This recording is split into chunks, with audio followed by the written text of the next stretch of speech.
15 August వేడుకలకు సిద్ధమవుతున్న వేళ ఢిల్లీ పోలీసులు భారీ ఉగ్ర కుట్రను భగ్నం చేశారు. ఇటీవల పట్టుబడ్డ ఐసిస్ టెర్రరిస్టును విచారించిన ఢిల్లీ పోలీసులు అతని నుంచి కీలక సమాచారాన్ని రాబట్టారు. ఢిల్లీ దర్యాగంజ్కు చెందిన రిజ్వాన్ అబ్దుల్ హజీ అలీని అరెస్ట్ చేశారు.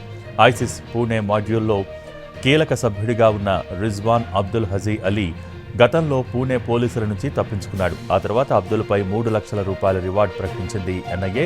పరారీలో ఉన్న మోస్ట్ వాంటెడ్ ఉగ్రవాది రిజ్వాన్ అబ్దుల్ తుగ్లకాబాద్లోని బయోడైవర్సిటీ పార్క్ వద్దకు వస్తున్నాడని పోలీసులకు సమాచారం అందింది.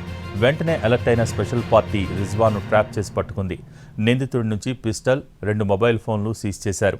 ఢిల్లీలోని పలు ప్రాంతాల్లో రిజ్వాన్, అతని అనుచరులు పలుమార్లు రెక్కీ చేసినట్టు పోలీసులు చెబుతున్నారు. 15 ఆగస్టు వేడుకలు సమీపిస్తున్న వేళ ఉగ్ర దాడులకు కుట్ర చేసినట్టు అనుమానిస్తున్నారు. రిజ్వాన్ అరెస్టుతో ఢిల్లీ వ్యాప్తంగా భద్రతను మరింత కట్టుదిట్టం చేశారు.